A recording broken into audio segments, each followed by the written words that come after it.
साथियों, मैं मीनाक्षी शुक्ला एक बार पुनः आप सभी का स्वागत करती हूँ आपके अपने प्लेटफॉर्म टारगेट विद केसीएस में। तो साथियों, आज की ये क्लास आपको संस्कृत की मिलने वाली है ना। टारगेट विद केसीएस की पहली संस्कृत की क्लास होने वाली है। कई साथी हमारे लाइव आ भी चुके हैं, तो चलिए शुरू करते हैं अपनी आज की क्लास को। संचरवती, सुरभि, अर्पिता, नीलेश, राव, नलीम, चंद्रभान मिश्रा, नीलेश, नीतू, अर्पिता, गुड़िया, नीलेश, संतोष, एकता, शिवाय, संतोष कुमार तिवारी, आदित्य राजपूत, विमलेश, डीपी और भी हमारे कई साथी जो आ चुके हैं, वो भाई अपने दूसरे साथियों को भी बता दें कि स्टार्ट हो चुकी है संस्कृत की क्लास।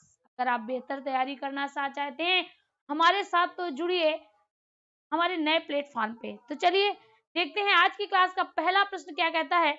आज की क्लास का पहला प्रश्न कह रहा है, किन वर्णों की परस्पर सवर्ण संज्ञा होती है। जैसे ही यहाँ पर बात आई सवर्ण संज्ञा की, किसकी बात आई, सवर्ण संज्ञा की बात आई, तो सबसे पहले मेरे साथियों हमें सूत्र पता होना चाहिए। सवर्ण संज्ञा का सूत्र क्या होता है। तो सवर्ण संज्ञा का सूत्र होता है तुल्यास्य प्रयत्नम सवर्णम। क्या होता है, तुल्यास्य प्रयत्नम सवर्णम। तुल्यास प्रयत्नम सवर्णम। अच्छा, इसका अर्थ क्या होता है देखिएगा। तुल्यास प्रयत्नम सवर्णम का, तुल्यास प्रयत्नम सवर्णम का सूत्र क्या होता है। इसका सूत्र होता है कि जब उच्चारण स्थान और प्रयत्न, अगर उच्चारण स्थान और प्रयत्न दोनों एक होते हैं, तो वहां पर सवर्ण संज्ञा होती है। क्या होती है, वहां पर सवर्ण संज्ञा होती है। अब देखिए यहाँ पर कहता है री और आ की, आ और समस्त पद की, री व ला की, या स्वर और व्यंजन की। तो यहाँ पर हमने क्या कहा कि जब उच्चारण स्थान और प्रयत्न एक जैसे होते तो उनकी सवर्णी होती। जैसे देखिएगा, छोटा आ का छोटा आ होगा, ई का ई हो जाएगा, ऊ का ऊ हो जाएगा। ठीक है, अब यहाँ पर आके आपको याद रखना है री और ला की सवर्ण संज्ञा री और ला ही होता है। यानी अगर री ला की बात करें तो इसका जो सवर्णी होगा वो री और ला ही होगा, है ना। यानी री का ला हो सकता है, ला का री हो सकता है। तो अब यहाँ पर अगर हम देखें तो पहला कहता है री व आ की नहीं होगी, आ और समस्त पद की नहीं होगी। यहाँ पर हमें विकल्प जो देना होगा वह मेरे साथियों सी देना होगा। री और ला की सवर्ण संज्ञा हो जानी है। क्या होनी है, सवर्ण संज्ञा होती है। इसका सूत्र होता है री ला वर्णयो, री ला वर्णयो, री ला वर्णयो मिथा सावर्णम। मिथा सावर्णम, मिथा सावर्णम का मतलब है झूठे सवर्णी होते हैं। क्या होते हैं, झूठे सवर्णी होते हैं, सवर्णी नहीं होते हैं, क्योंकि सवर्णी तो ये होते हैं, ये मिथा यानी झूठे सवर्णी होते हैं। और यहाँ पर आपका विकल्प क्या चला जाएगा, सी विकल्प आपका राइट हो जाएगा। सी विकल्प मेरे साथियों राइट हो जाना है। अगला क्वेश्चन देखिएगा, कहता है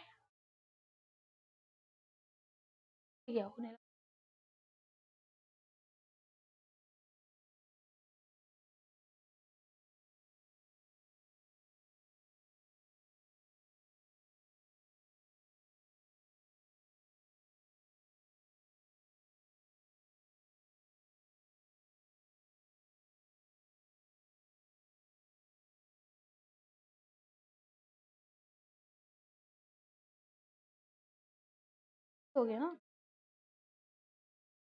खुल रहा है, ये खुल रहा है।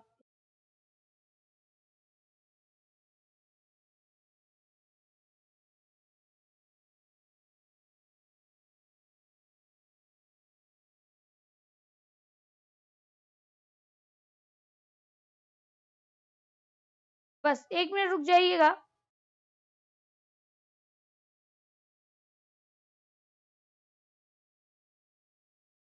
डाल दें,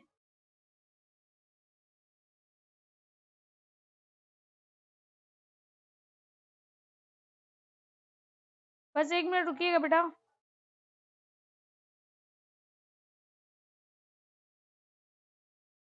ये प्रॉब्लम, जब हम कुछ अच्छा करने जाते हैं ना जब हम कुछ अच्छा करना चाहते हैं तो हमारे रास्ते में सैकड़ों बाधाएं आती हैं। उन्हीं बाधाओं में से एक बाधा ये भी है। बस कुछ सेकंड रुकिएगा।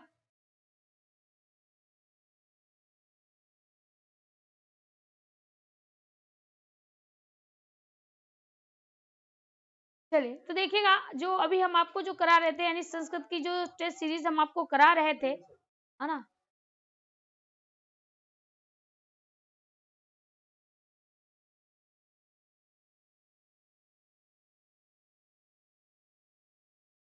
करिए, आप करिए इधर से।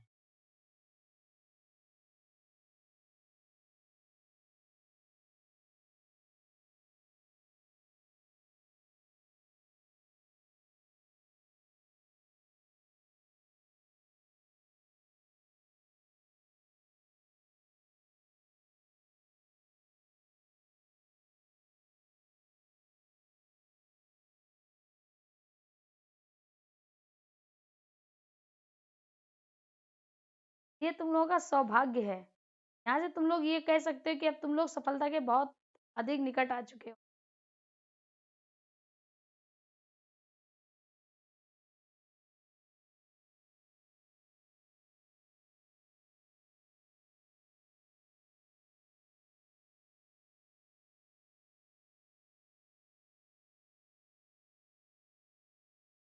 चलिए देखिए, चलो भाई शुरू हो गया है। यहाँ पर कहते हैं किन वर्णों की पारस्परिक सवर्ण संज्ञा होती है। तो हमने आपको बताया था कि किसकी बच्चा होती है, री और ला की होती है। तो यहाँ पर आपका विकल्प क्या हो जाएगा, विकल्प मेरे साथियों आपका सी राइट होने वाला है। क्या होने वाला है, सी बच्चा आपका राइट हो जाएगा। सी विकल्प इज द राइट विकल्प। ठीक है, क्या हो जाएगा, सी विकल्प इज द राइट विकल्प। सी विकल्प इज द राइट विकल्प। आगे बढ़ते हैं, अगला क्वेश्चन कहता है आ किस प्रकार का स्वर है। यही क्वेश्चन तो था। दूसरा क्वेश्चन क्या है, जो आ है वह किस प्रकार का स्वर है, पश्च स्वर है, केंद्रीय स्वर है, अर्धविभ्रत स्वर है, अनुनासिक स्वर है। बच्चा यही क्वेश्चन अगर हम आपको हिंदी में कराते तो इसका टिक हम क्या लगवाते, अर्धविभ्रत लगवाते, क्योंकि बड़ा विवृत मतलब पूरा खुला हुआ, और जब हम पूरा अपना मुंह खोल देते तो बड़ा आ निकलता है। यानी बड़ा विवृत है तो छोटा अर्धविवृत होगा। क्या होगा, अर्धविवृत होगा। लेकिन अगर वही हम संस्कृत में बात करें कि आग किस प्रकार का शब्द है, अगर हम पूछे आग किस प्रकार का शब्द है, तो आपको ये बताना होगा कि आग केंद्रीय स्वर है, क्योंकि ये क्वेश्चन सीटेट में आ चुका है और सीटेट में इसका आंसर केंद्रीय स्वर को माना गया है। तो आप लोग भी याद रखिएगा, हिंदी की अगर हम बात करें तो हिंदी में अर्धविवृत होगा, जबकि अगर संस्कृत की सीटेट की बात करी जाए तो केंद्रीय स्वर होने वाला है। वी विकल्प आपका राइट हो जाएगा। वी विकल्प मेरे साथियों राइट हो जाएगा, केंद्रीय स्वर चला जाना है। अगला क्वेश्चन देखें, कहता है संस्कृत वर्णमाला में मूल स्वरों की संख्या है। यानी यहाँ पर कहता है जो संस्कृत की वर्णमाला है, अच्छा संस्कृत की वर्णमाला क्या है, और यहाँ पर कहता है मूल स्वर। तो ध्यान दीजिएगा, आई उड़, दूसरा री रक, तीसरा ए ओंग, चौथा मेरे साथियों ए औच, फिर आपका आता है हय व। यानी ये जो चार हैं, ये चार किसके हैं, स्वर के। इसमें से ये दो आपके हस्त स्वर के हैं, यानी हस्त को ही मूल स्वर कहा जाता है, और ये जो दो है वह आपके दीर्घ स्वर के हैं। किसके हैं, दीर्घ स्वर के। ठीक है, तो यहाँ पर देखिएगा संस्कृत वर्णमाला में मूल स्वरों की संख्या कितनी है। तो यहाँ पर देखिए आई उड़ री लक, यानी 3 2 5, कितनी हो जाएगी, 5 हो जाएगी। अगर पूछा कौन कौन सा, तो आ ई उ री और ला, इन्हीं को मेरे साथियों हस्त स्वर कहते हैं और इन्हीं को मूल स्वर भी कहा जाता है। ठीक है, आगे बढ़ते हैं। कहता है चतुर्दश सूत्र में किस किस वर्ण की 2 बार आवृत्ति हुई है। ठीक है, क्या पूछा गया है कि किस किस वर्ण की आवृत्ति हुई है। तो देखिएगा सबसे पहले आपको देखना होगा, सबसे पहले लिखा है आई उड़, दूसरा है री रक, तीसरा है ए ओंग। ठीक है, चौथा है ऐ औच, ठीक है। फिर है वरट, है ना, है वरट। फिर है मेरे साथियों लड़, ठीक है। यहाँ पर आपको ये देखना होगा, ध्यान दीजिएगा, एक येड़ा है, एक येड़ा है, यानी ये तो अंत में, ये दोनों अड़ा अंत में आए हैं, इसीलिए इसको हम क्या कहेंगे, इति संज्ञक वर्ण। इति संज्ञक वर्ण कौन सा अड़ा है जो कितनी बार आया है, 2 बार, ठीक है। अब देखिए यहाँ पर आपको दिख रहा होगा एक हैवरट, ये है। एक 14वां सूत्र आता है, 14वां सूत्र में आता है हल, में भी यहाँ आगे आता है, यानी हम कह सकते हैं दूसरा साथियों जो आदि वर्ण है, आदि वर्ण के रूप में हा आता है। क्या आता है, हा आता है। कितनी बार आया है, 2 बार। तो ड़ा को हम क्या लिखेंगे, ड़ा को लिखेंगे ड़कार, ड़ा को क्या लिखेंगे, ड़कार लिखेंगे। हा को क्या लिखेंगे, हकार लिखेंगे। कितनी बार आए हैं, 2 बार आए हैं। तो यहाँ पर मेरे साथियों आपका राइट विकल्प क्या जाएगा, ड़कार एवं हकार चला जाएगा, सी विकल्प आपका राइट हो जाएगा। सी विकल्प आपका राइट हो जाना है, सी विकल्प इज द राइट विकल्प। सी विकल्प इज द राइट विकल्प, सी विकल्प आपका राइट हो जाएगा। आगे बढ़ते हैं ड़कार एवं हकार के। अगला क्वेश्चन कहता है आकार में कितने भेद होते हैं। अब देखिएगा, अगर हम साथियों स्वर की बात करे जाएं तो स्वर भेद हैं, कितने हैं, स्वर भेद हैं। स्वर भेद में यानी स्वर कितने प्रकार के, ह्रस्व हैं, हर्ष के बाद कौन से हैं, दीर्घ हैं। तो ह्रस्व स्वर की अगर हम बात करें, ह्रस्व स्वर में आते हैं आ, ई, उ, री। इनको हम कितनी तरह से लिख सकते हैं, तो याद रखिएगा साथियों, इनको हम लिख सकते हैं 18 प्रकार से, जबकि जो ला है, ला को सिर्फ और सिर्फ 12 तरह से लिखा जा सकता है। दीर्घ की बात करें, ए, ओ, ऐ और औ, ये 4 होते हैं और चारों को हम कितनी तरह से लिख सकते हैं, 12 प्रकार से लिख सकते हैं। तो यहाँ पर आ का पूछा गया है, किसका, आ का पूछा गया है, तो विकल्प आप क्या करिएगा, सी करिएगा, 18 करिएगा, सी विकल्प आपका राइट हो जाएगा। सी विकल्प मेरे साथियों राइट हो जाना है, क्या कहेंगे, 18 कहेंगे, सी विकल्प इज द राइट विकल्प। अगला क्वेश्चन कहता है कौन से स्वर ह्रस्व नहीं होते हैं। अब देखिएगा, कहता है कौन से स्वर ह्रस्व नहीं होते हैं, ई, उ, री, ला, ए, ओ, ऐ, ओ या अंग और आहा। तो अंग और आहा वैसे भी आपके स्वर होते ही नहीं है, ह्रस्व या दीर्घ की बात ही छोड़ो, ये होते ही नहीं है, लेकिन यहाँ पर क्या कहता है, ह्रस्व नहीं होते, यहाँ पर ह्रस्व पूछा है। तो आपको याद रखना है सूत्र ऐ, उड़, दूसरा री, लक, तीसरा ए, ओंग, चौथा ऐ, औच। 4 सूत्र होते हैं ना, 4 सूत्र होते हैं। इनमें ये जो 2 होते हैं वो ह्रस्व के होते हैं कि नहीं होते हैं। ये जो 2 होते हैं वो दीर्घ के होते हैं, किसके होते हैं, दीर्घ के होते हैं। यानी अब ह्रस्व तो नहीं है, ई, उ, री, ला, ये तो ह्रस्व का है, ह्रस्व का है, ये भी साथियों ह्रस्व का है। ए, ओ, ऐ, औ, यानी ए, ओ, ऐ, औ ये जो है ये दीर्घ स्वर के हो जाएंगे। विकल्प आपका क्या चला जाएगा, सी विकल्प आपका राइट हो जाएगा। सी विकल्प मेरे साथियों राइट हो जाना है, ठीक है। थोड़ा शेयर वेयर भाई कर दो इस क्लास को, है ना, जो आपके साथियों तक ये बात और ये क्लास दोनों पहुंच जाए। अगला कहता है निम्न में से कौन सा स्वर नहीं है।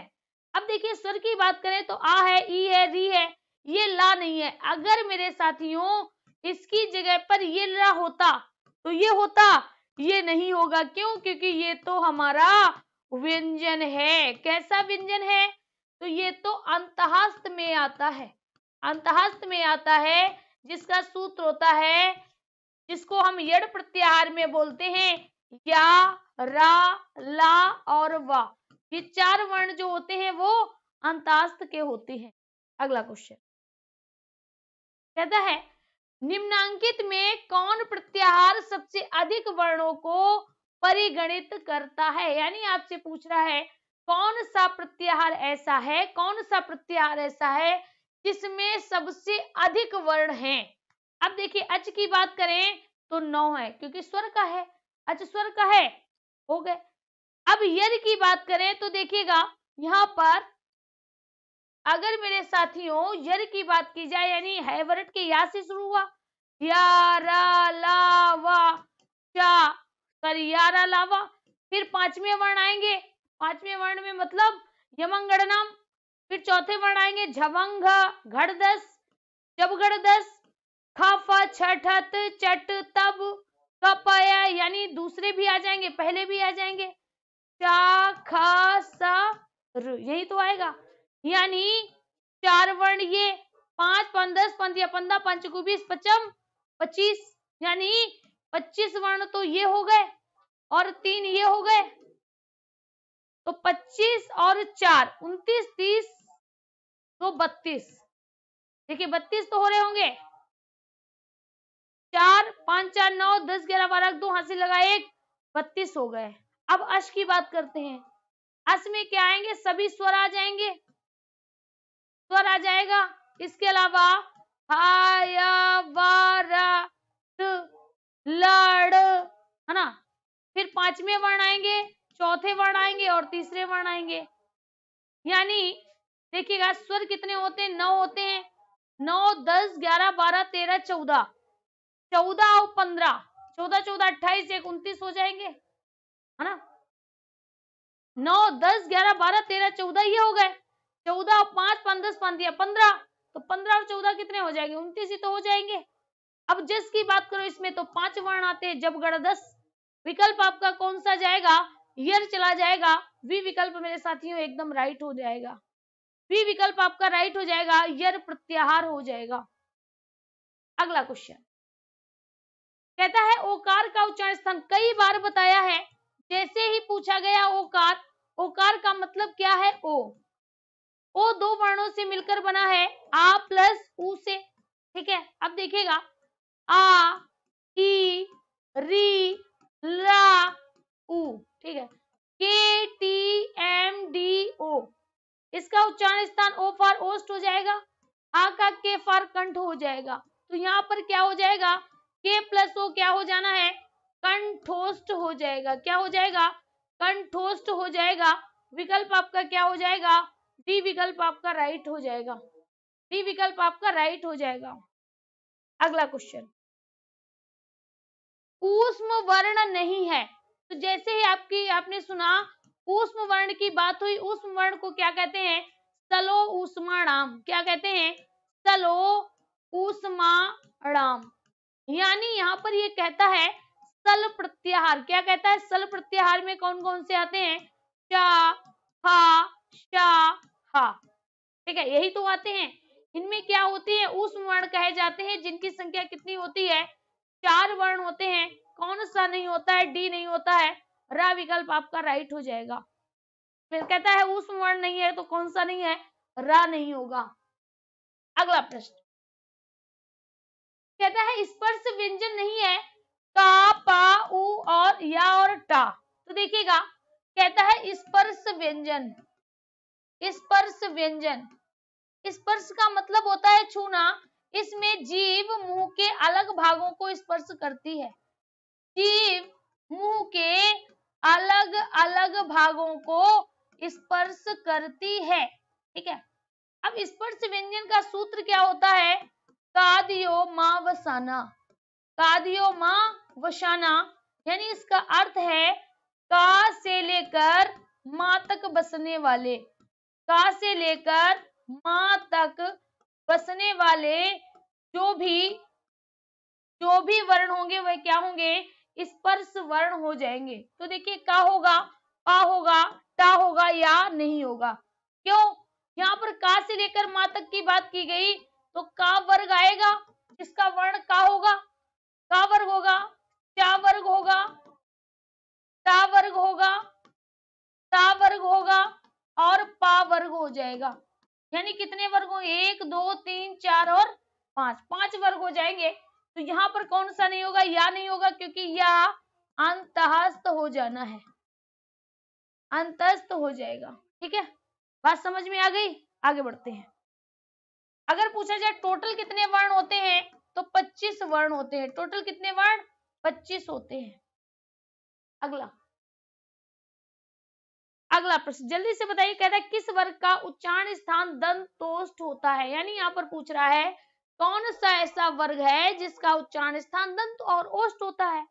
तो देखिए पा का ओष्ठ होता है, चा का तालु होता है, टा ठा का मुर्दा होता है, का वर्ग, चा वर्ग, टा वर्ग, ता वर्ग और पा वर्ग, के टी एम डी ओ। अब देखिएगा चा का क्या हुआ, टी फॉर तालु हो गया, टा ठा डा ढा अड़ा, हाँ। तो यहाँ पर देखिए ठा का क्या हो गया, मुर्दा हो गया। अब जो वा है, वा का देखिएगा पा, पा फा बा भा मा, है ना। इसका क्या हो गया, इसका मेरे साथियों पा वर्ग होता है। लेकिन जो यारा लावा होता है ना, देखिएगा या रा ला वा, ये जो वा होता है इसका दंत और ओष्ठ दोनों हो जाते हैं। इसका सूत्र होता है वकारस्य दंतोष्ठम, वकारस्य दंत प्लस ओष्ठा, अर्थात मेरे साथियों बी विकल्प हो जाएगा। पेपर में ये प्रश्न पूछा भी जा चुका है, पेपर में ये प्रश्न पूछा भी जा चुका है। विकल्प आपका क्या चला जाएगा, बी विकल्प आपका राइट हो जाएगा। अगला क्वेश्चन, अगला कहता है अंतःस्थ वर्णों की कुल संख्या कितनी है, 3 है, 4 है, 5 है या 6 है। विकल्प क्या जाएगा, विकल्प साथियों बी चला जाएगा यण प्रत्याहार। इसका प्रत्याहार कौन सा होता है, यण प्रत्याहार होता है। अगर पूछा जाए कौन कौन से वर्ण आते हैं, यारा लावा आते हैं। इसका सूत्र होता है यड़ो अंतस्था, यड़ो अंतस्था, यानी कहता है यड़ में अंतःस्थ वर्ण होते हैं। विकल्प आपका बी राइट हो जाएगा। ठीक है, अगला क्वेश्चन कहता है माँ कौन सा वर्ण है, स्पर्श है, अंतःस्थ है, संयुक्त है या ऊष्म है। अब ऊष्म की बात की जाए तो शा खा साहा होते हैं, संयुक्त की बात करी जाए तो छत्र ज्ञा होते हैं, अंतःस्थ की बात की जाए तो यारा लावा होते हैं। तो विकल्प आपका क्या जाएगा, स्पर्श चला जाएगा। माँ पा वर्ग का, पापा बाबा माँ, है ना, तथा दादा ना, पा वर्ग का पंचम वर्ण होता है, पंचम वर्ण होता है। और इसको हम अनुनासिक वर्ण कह सकते हैं, क्योंकि मेरे साथियों ये नाक के सहारे से बोला जाता है। पंचम वर्ण नाक के सहारे से बोले जाते हैं। विकल्प आपका ए चला जाएगा। विकल्प मेरे साथियों ए चला जाना है। ठीक है, चलिए आगे बढ़ते हैं। अगला क्वेश्चन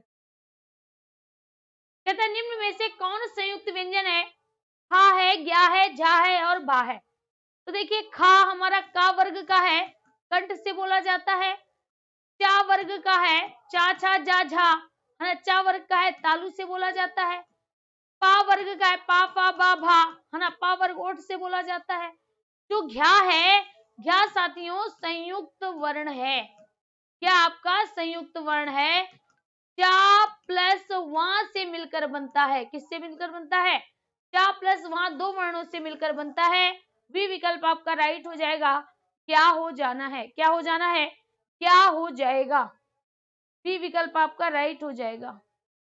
क्लियर, चलिए आगे बढ़ते हैं। अगला क्वेश्चन कहता है अंतःस्थ वर्ण बताइएगा। अंतःस्थ वर्ण कौन सा है ये आपको बताना है ना। तो जैसे ही बात अंतःस्थ की आई, अंतःस्थ, अंतःस्थ में क्या आते हैं, या रा ला वा, चार वर्ण आते हैं। अंतःस्थ में क्या आते हैं, यारा लावा, चार वर्ण आते हैं। क्लियर, सभी को पता है। तो यहाँ पर अंतःस्थ वर्णों का और प्रत्याहार क्या कहते हैं, उसको कहते हैं यड़ो अंतस्था, यानी यड़ में अंतःस्थ होता है।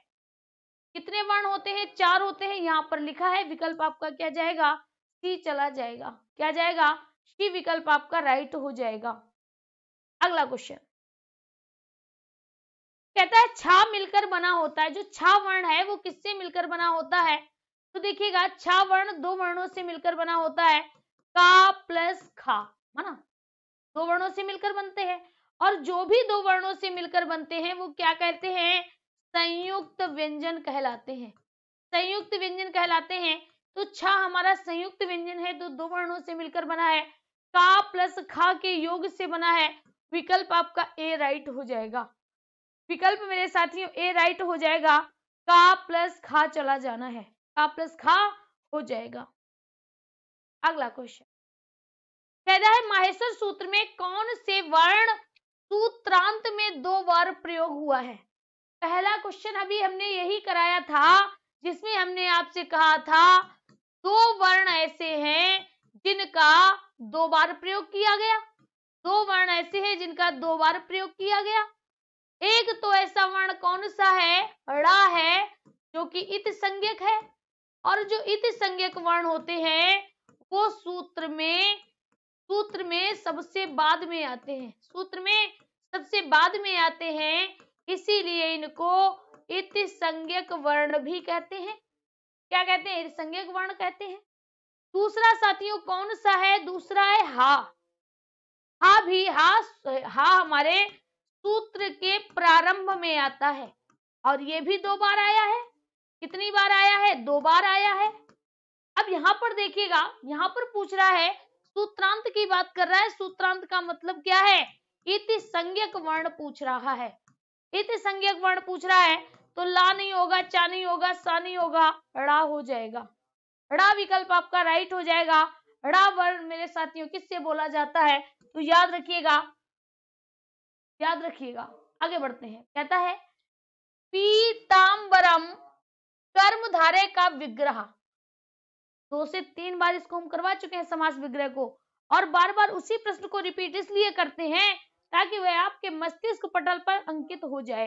अब देखिएगा, जैसे आपसे पूछा गया पीतांबरम, पूछा गया ना, और क्या पूछा गया, आपको यह भी बताना है कि कर्मधारय का कौन सा है।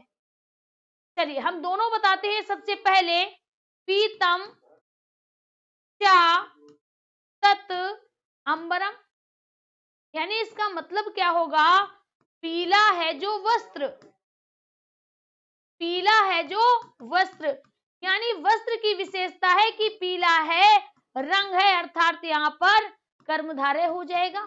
ठीक है।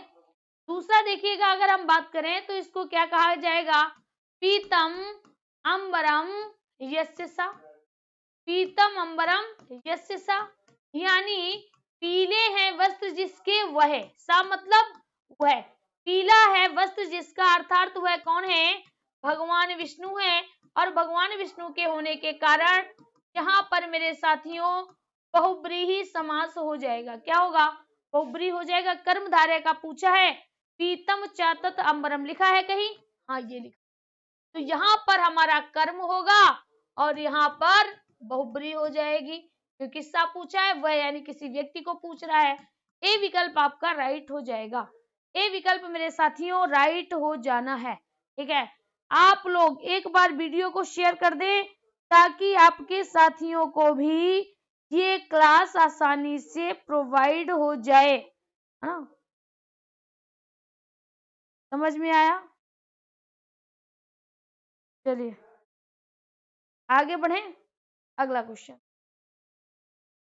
कहता है राजपुत्र में समास है। अब देखिए यहाँ पर कहता है राजपुत्र में कौन सा समास है, तो जैसे आपके सामने राजपुत्र आया, ध्यान दीजिएगा, राजपुत्र आया, राजपुत्र, तो राजपुत्र का मतलब क्या हो जाएगा, राजा का पुत्र होगा कि नहीं होगा, कम से कम 8-10 बार इसको हमने बताया है।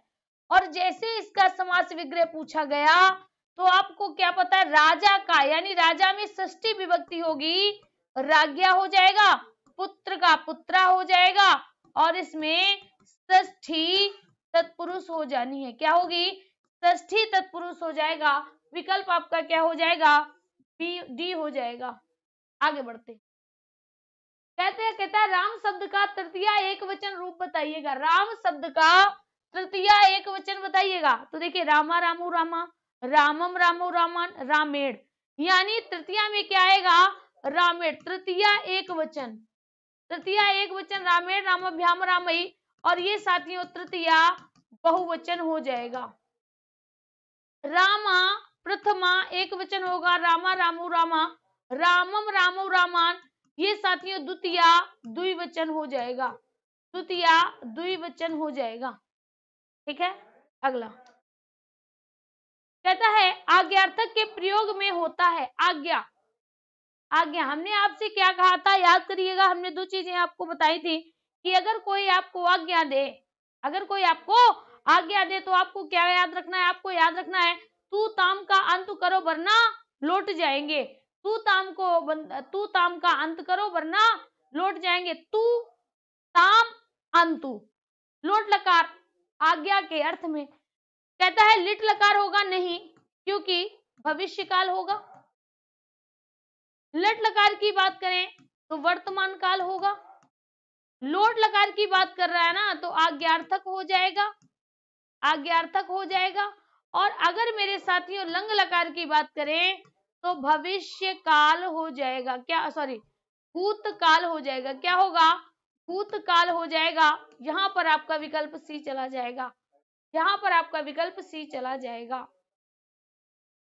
अगला क्वेश्चन कहता है आबुत्ता का अर्थ क्या होता है, बहनोई होता है, साला होता है, भाई होता है, या भौजी का पति होता है।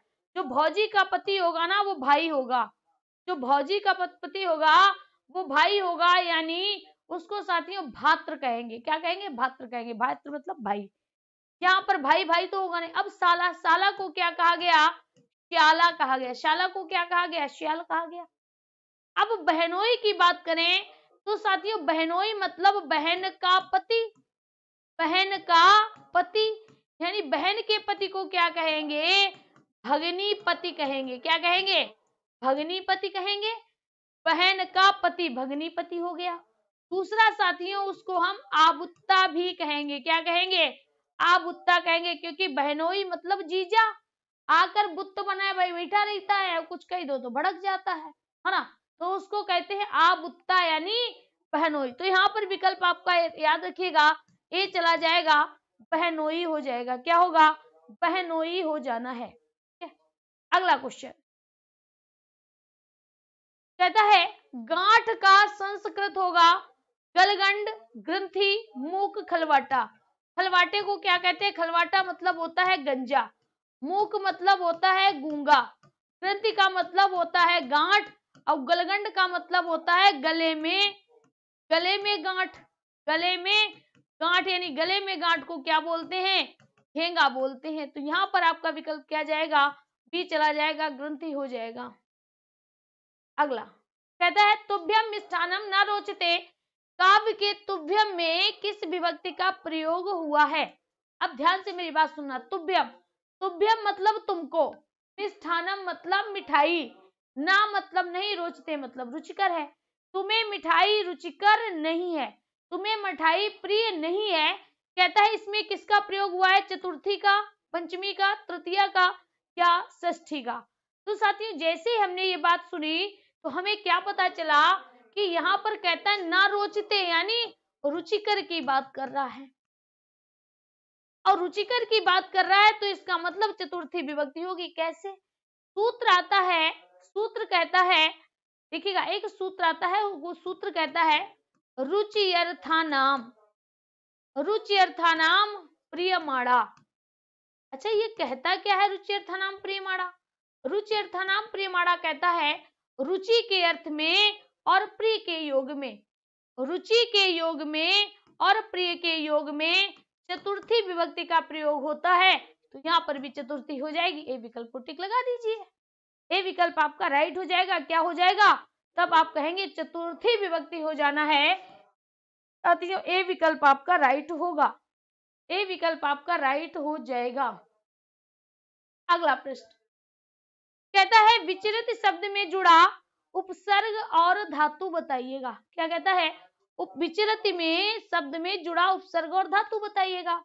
तो यहाँ पर देखिए लिखा है विचरति, यहाँ पर लिखा है विचरति, और जब भी उपसर्ग पूछा जाए तो उपसर्ग कहाँ जुड़ते हैं, आदि में जुड़ते हैं। कहाँ पर जुड़ते हैं, आदि में जुड़ते हैं, यानी यहाँ पर बी हो गया। पीछे क्या बचा, चरति यानी चर है, और चर में ती क्या है, ती मेरे साथियों प्रत्यय लगा हुआ है ना। तो यहाँ पर वी धन चर हो जाएगा। कहाँ पर लिखा है, ए विकल्प लिखा है, वी धन चर हो जाना है, वी धन चर हो जाएगा। क्या हो जाना है, वी धन चर हो जाएगा।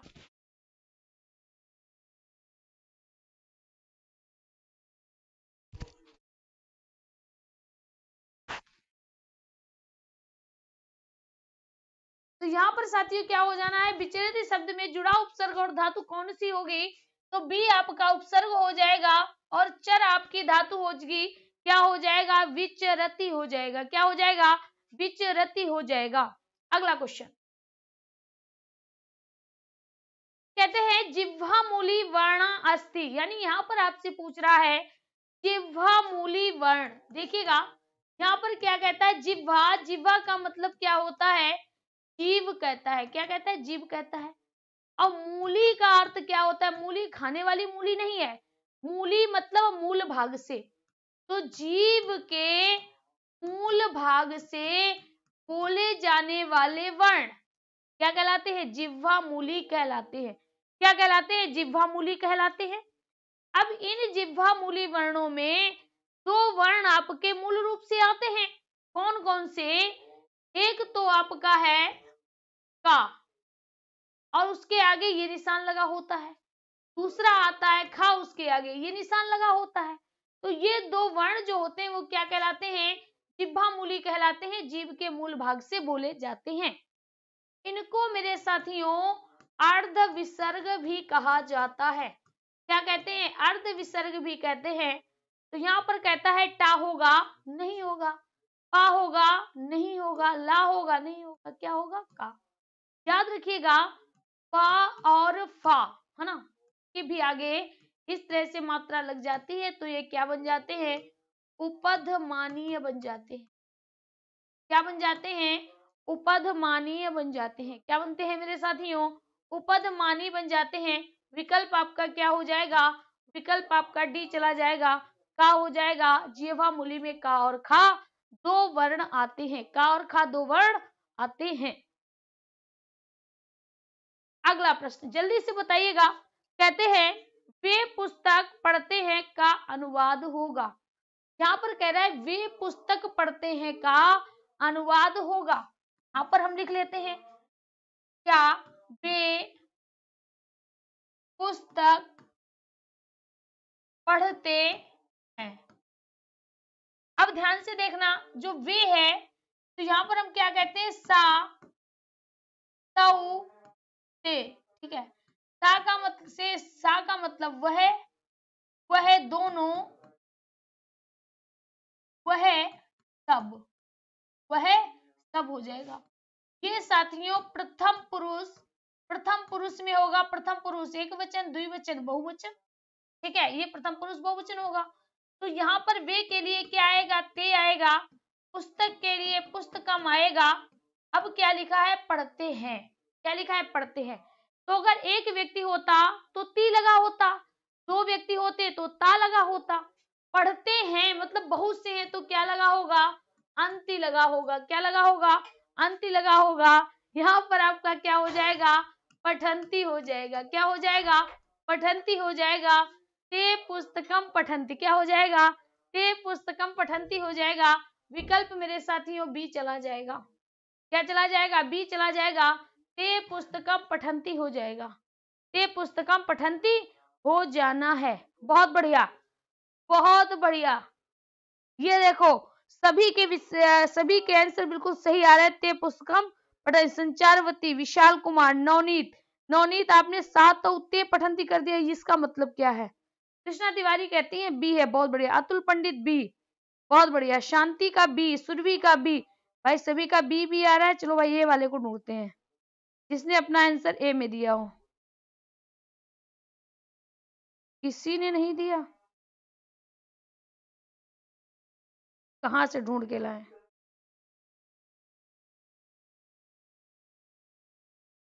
अब गलती से भी तुम लोग गलती नहीं करते हो, है ना। चलिए बहुत बढ़िया। यहाँ पर क्या हो जाएगा, ते पुस्तकम पठंती हो जाएगा और राइट विकल्प मेरे साथियों बी ही होने वाला है। ठीक है, चलिए आगे बढ़ते हैं। कहता है भौरा का पर्यायवाची, भौरा का पर्यायवाची इतना पूछा, इतना पूछा, अब आपको याद हो गया होगा। जैसे भौरा का नाम आया, देखिए मानव किसे कहते हैं, मानव का होता है मनुष्य, जैसे कि हम और आप हैं, तो मानव तो होगा नहीं। दूसरा कहता है मधुप, मधुप किसे कहते हैं, मधु को पीने वाला, इसी को मेरे साथियों भौरा कहा जाता है। इसी को भ्रमर कहा जाता है, इसी को कुंजर कहा, इसी को मिलिंद कहते हैं, मिलिंद कहते हैं, इसी को साथियों मधुकर कहते हैं। क्या कहते हैं? मधुकर कहते हैं, है ना। तो यहाँ पर आपको क्या राइट विकल्प होगा?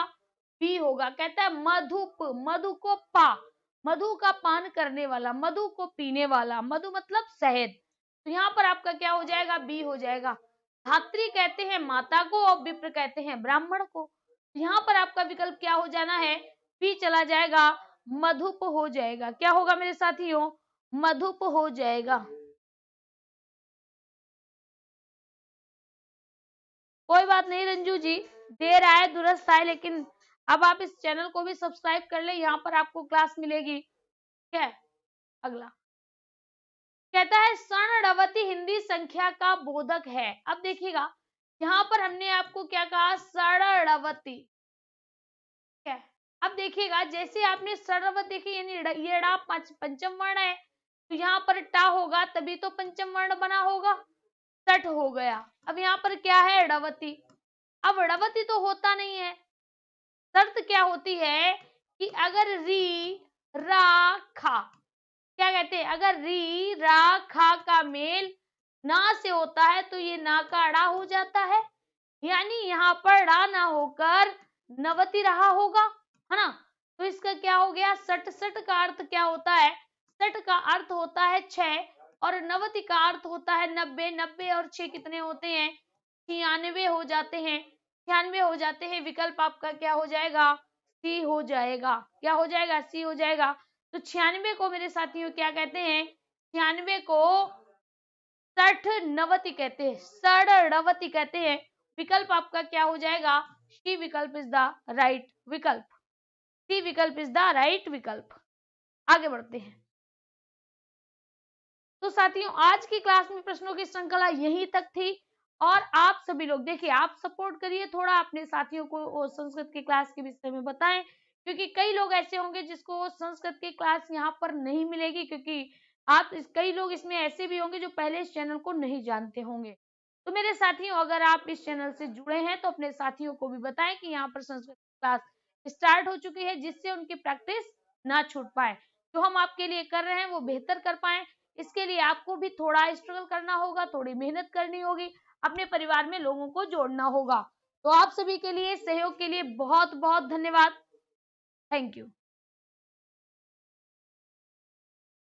12 बजे की क्लास, हाँ ये भी समझ लीजिए, जो भी साथी यहाँ पर क्लास को देख रहे हैं, है ना, तो आप सभी लोग ये याद रखिएगा, 12 बजे आपकी हिंदी स्टार्ट हो चुकी है वनडे एग्जाम स्टडी पर। किसी की भी क्लास छूटे नहीं, प्रैक्टिस छूटे नहीं, इसके लिए आप वनडे एग्जाम स्टडी से जुड़ जाइए ठीक 12 बजे। आप सभी के लिए धन्यवाद, बहुत बहुत धन्यवाद। नेहा अनुपम कहती हैं 29 सही है, बट अभी तो 29 सही है, 30 में से 30 भी सही होंगे और यहाँ नहीं पेपर में भी सही होंगे, ये हमारा आपसे प्रॉमिस है। Thank you.